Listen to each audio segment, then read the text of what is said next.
It's a gloomy day outside, but you know what? We're going to turn it around with a fun, exciting new video here today. And what we're going to be talking about is the Ethereum Name Service ENS, what that is, and how to get set up with it. Basically, it's using human-readable names on the Ethereum blockchain instead of those weird OX, XYZ, 123, so forth addresses. And these are also NFTs, non-fungible tokens. I don't know how you would know, but like NFTs are all the rage right now. And Billionaire X and Billionaire B and Mark Cuban and everyone in between are even talking about them right now.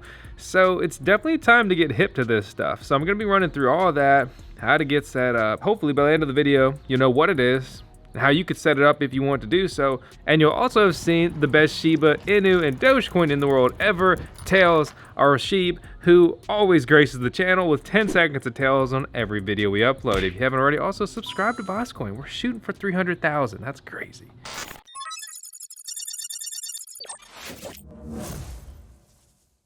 Here's a quick message from our month's video sponsor, Compass, who are aiming to become the best marketplace for the purchase of Bitcoin mining ASICs and the best place to find cheap power prices at verified mining co-location facilities around the world. Mine with Compass with our link in the video description below. So let's go ahead and jump right into it, right? So NFT, non-fungible tokens, it's a unit of data on a digital ledger called a blockchain where each NFT can represent a unique digital item and thus they are not interchangeable. In comparison with fungible tokens, they are interchangeable. Like Bitcoins are fungible, right? You can just, there's 10 Bitcoins over here, 10 Bitcoins over there. You guys could swap 1 Bitcoin each. You each still have 10 Bitcoin and they're all basically the same. It's the same with, like, let's say physical money. Quarters. What does that accomplish? Will you listen? It's a lot of ass pennies I got out there, my friend. I can give you 3 quarters, you can give me 3 quarters, and they're completely interchangeable. Whereas if I give you a Charizard Pokemon card and you give me a Blastoise Pokemon card, they are not the same. So they are not directly interchangeable and swappable. Even though they're both Pokemon cards, they're uniquely different. And even within that, they could have different batch numbers that could further denote how unique they are, especially if, for example, they were serialized. So NFTs are super cool and they're becoming more and more sought after, and people are launching them, making millions, people are buying them up like crazy. It's fun, exciting, digital collectibles, right? And before we move on, I want to make a quick point here, and that's just a simple fact that, like, if you don't think that this is going to catch on, even though it already has and continue to go forward, I'm not saying that it's not a bubble and not going to form a bigger bubble and whatever, but think about baseball cards and Pokemon cards and everything else, Beanie Babies. The people love collecting things. You love collecting things. I love collecting things. I mean, look at my Switch collection. I love collecting Switch games. It's one of my recent hobbies. Or I collect Adidas Ultra Boost that I like. And we've all collected different things over the years. Like, I even have a unique car wax collection that I've collected a lot of high-end premium paste waxes. But alas, I hope I don't come off materialistic, right? But we all like material things to some degree. It's a little bit of human nature, right? Ooh, like that. Ooh, shiny, right? You want some of that. Naturally, some marketplaces have popped up, like Rarible and OpenSea. OpenSea claims to be the largest NFT marketplace, and Rarible claims to allow fraudulent people stealing voskcoin images and selling them as their own NFTs. That's what this place is known for. Great site there, buddy. Anyway. It's not about me. It's not about me. It's about NFTs today. So, just for example, Mars House, the world's first digital NFT non-fungible token home, has recently sold for more than $500,000, 288 Ether or Ethereum coins, right? Equivalent of 514K. That's big money, man. What we're going to be talking about here today are ENS domains on IPFS. And basically, they're ERC-721 tokens, they're NFTs, right? And they're one of the older NFTs. And they can also be set up like a web domain. The main use case for it is replacing those complicated addresses, right? Like, I come over here and look at my Ethereum address, right? This is what it is. OXFXCC, the 29A. You're like, what? And you're always freaking out, stressing out. Man, hope I don't mess up a letter, I might lose all my monies. Gone! My money's all gone! I've been there. stress about it. The more you do it, you get a little numb to it. It's actually kind of scary. But what's really cool about ENS is that you can replace an address and you don't even have to have this token in that exact wallet address. So let me explain what I mean, right? So I've got a Trezor Model T that I reviewed quite a while ago. By the way, everything I'm going to be talking about today revolves around using Metamask. It's an Ethereum wallet based out of your browser. It's Chromium based. It's like a little plugin, right? And you may be familiar, hopefully you are. If not, we've got a whole video guide on what it is and how to set it up and how to use it. You guessed it, on the voskcoin YouTube channel. But I come down here and this address is associated with my Trezor. And when we pull it up on Etherscan, which is the Ethereum block explorer that lets you basically easily look into wallets and so forth, you can see at this address, you go under my ERC-721 tokens, that the ENS came in and then out and then back in. But we open that, right? We open that token and you can see that this is a unique ENS, right? And this is the token ID. And this is voskcoin.eth. It's non-fungible. This is the only one. I'm the only one who owns voskcoin.eth, right? And I'm going to walk you through just kind of like how to do that and then how to set it up if you want to do so. But just to show you, right, you want to see the best part about it. So we'll go voskcoin.eth, which immediately pulls me up right there. And it says the address is invalid. Well, you know what? We'll be the judge of that, won't we? Right? So we're going to go to from VosVault to VosCoin. It's all in the same MetaMask, so it understands that already. And then that transaction is sent. But you saw me type in voskcoin.eth, right? And you see my activity, and now it's out. And it's serving as basically like a masking layer, right? Even though when you type it in, it sends to that complicated address, but you only have to remember voskcoin.eth or jeffrey.eth. My name is Jeff. I'd like to take a moment to thank today's video sponsor, CryptX, who have a lot going on with their platform, but the main thing that we want to focus on is the CryptX terminal. But before we do that, let's talk about the suite of products that the CryptX platform offers, like their CryptX wallet for businesses that deal in multiple cryptos, CryptX terminal, which we're going to talk about more, but it's supposed to be your one-stop shop for all crypto trading. Then they have CryptX IQ, it's custom software development. And on top of that, the Crypto Exchange, a simple and secure cryptocurrency exchange. Then the Crypto Mad, buy and sell Bitcoin for cash, that dirty fiat money. And they've got even more stuff in the works.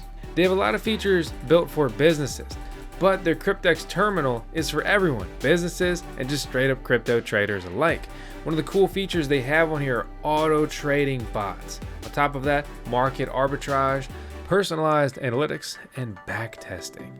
All across multiple exchanges, and that's 24/7. And please understand that this is non-custodial. Do you know what non-custodial means? It means that they don't custody your coins. They don't hold them. There's no back door. They can't steal them.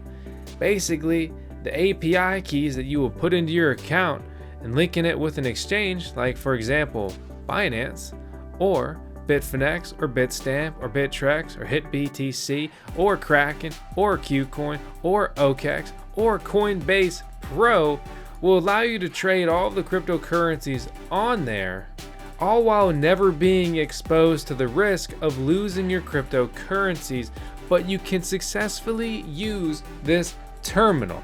Why would they give you this? If they don't hold the coins, how do they get a fee? How do they make money? Well, that's a great question. Okay, that's what we're here to talk to you about today. They got multiple plans, a starter plan, 1 account, 2 exchanges, and no more than $10,000 in monthly trading volume, which can be pretty freaking easy in a bull market. especially for those big crypto traders, right? Yeah, well then you got advanced plans and you got professional plans that give you more and more options. And that's their whole revenue model, and that's okay because everybody needs to make money in some way, shape, or form. And that's fine. I respect that. I respect the transparency. I love the fact that they are non-custodial. On top of that, if you use our link or simply code voskcoin in the video description below, then you'll get the professional plan for 3 months for free. Check it out, link below. Let's say we want to do Tails, right? We want to do Tails coin. Because the shorter the address is, it gets more expensive, or it might already even be taken. Like vosk.eth is available, right? It's pretty expensive. So for 1 year, $157. Whereas I could take a longer domain like Tails coin, and this one's a whopping $5. That gas fee is gonna quickly kick it up though. So let's go ahead and proceed with this registration. So what we're gonna do here is we are going to request to register, and I'm not too worried about this one. I'll just do it in my main MetaMask address. So I'll request to register, and with that is going to prompt me an interaction. And again, this is just basic walkthrough stuff, right? So if you want to do this, you type in whatever you want, it's going to bring you to this page. We are on app.ens.domains. Very easy, straightforward stuff. Now, with this, the first of the 2 transactions required for registration, and we have to complete the second transaction within 24 hours. Otherwise, we need to start again with step 1. So right now, this transaction is pending, and it shows it down there. You can even add a notify, and it will prompt you when you're ready, so you go and do something else. But the fact of the matter is that it is expensive to transact and use Ethereum. I've blown up almost 3 Ethereum, so that's about $7,000, and at no point does that feel good at all. The transaction has been completed and confirmed. Then they make you wait for a minute, basically to ensure that 2 people aren't registration at the exact same time. And obviously it gets into a whole issue of who actually got it. We start looking at the timestamps in the blockchain, and they did this because they had to. While we wait for that, some fun things to keep in mind are that the minimum domain length for an ENS is 3 characters. Annual renewal fees, right? They want their money. Okay, 3 characters, $640 a year. 4 characters, $160. 5+ characters, only $5 a year. So you can see where they've tried to push it that way. And surprisingly, emojis are valid. So registering a domain name is easy using the ENS app, which is what I'm walking you through. If it's not available there, you can head over to OpenSea and search for it, which again, that's that NFT marketplace we showed you. So maybe I could put Tails in here and see if, well, not exactly what I was looking for, but this is an example of here it is listed on the market, and I can make an offer, right? I can make an offer with one of these tokens, and let's say I want, like 0.0. Right, so I just want to give this guy $1.71. I could do that, but I would have to convert the funds, which would just be another fun gas fee. So I'll offer this guy $1. But to do that, I will have to do a couple transactions fees. So you're just gonna have to take my word for it, because I'm kind of sick of just obliterating Ethereum in these videos for random examples. But don't worry, we're still gonna blow up some gas for you. You thought it wasn't gonna be a fun show. How about I just, completely throw away $63.66 on the transaction fee, okay? It's only $5 to get the domain. But alas, we do it for the tube. Do it. Well, once this transaction completes, that was us clicking register, our wallet opened, we confirmed the second transaction. So we had the first transaction, basically prompt, and then we have the follow through transaction, which is the real registration that we just kind of completed there.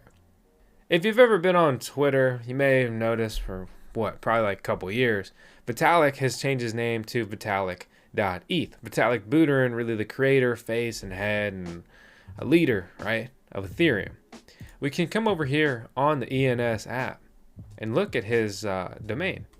So you can see where the registrant is, as well as the controller, which I'll explain more about here in a second, as well as the resolver, which we'll go over that as well. You can see the associated Ethereum address, which is also the registrant and controller. We come over here, we can see all at, wow, interesting choice there, Vitalik. You can see that he has all of these registered here, though under just this one Ethereum account. He could certainly have other ones as well. He also put a text record, so if you're using something that's capable of like being an ENS Explorer, like basically web browser via Ethereum, if you put in Vitalik.eth, like instead of Vitalik.ca, it will take you to his website, Vitalik.ca. But that transaction should be complete, right? So we come over here just to find out that it's not. Forever! Forever! Forever! One eternity later. And finally, it's completed. So we click over to manage. And what you can see here is the registrant as well as the controller. So let's click over here to voskcoin.eth. And I'll show you what we're doing and why, right? So you can see the registrant and the controller. And that is all on my Trezor. However, the Ethereum address goes to OXF6, which is my main Metamask address right here. All right. And you can see that Ethereum I sent earlier has now made its way to my account. So what we can do now is to go ahead and try another transaction, right? So let's say, you know, I don't want to maintain this address anymore, right? Okay. Well, maybe I want to send it to tailscoin.eth, which is already populated in the system. I basically put in something very easy to remember, tailscoin.eth, and instead of OXF6, a bunch of other stuff, 29A, I can click that. I can send the max amount of Ethereum possible. Click yeah, and whoosh, off to the races it goes. And just like that, it's automatically set up. So you can transfer the registrant, you can set the controller, and basically that's like the holder, and the resolver, just leave it at the default, and you can go ahead and change the associated Ethereum address in here. But if you do that, you will have to complete another transaction. But assuming you just want to set it up within your address for your current address, you won't have to do that, and you won't have to pay additional fees. So just to ensure that I prove to you that, you know, we're doing what we're supposed to be doing, right? Let me pull this transaction up on the blockchain, is that you can see where the Ethereum came from and where it's going to, which is again that main MetaMask address. And the most important thing above all is the simple fact that we put in tailscoin.eth and it's going to this long OXF blah, blah, stuff address, right? And that's the big takeaway. You want to talk about a fun NFT, a unique NFT, right? And you're like, all NFTs are unique. That's true, just like you.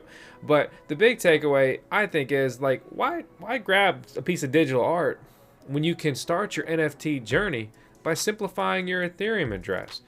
And I mean, that's just me, my 2 cents, my opinion.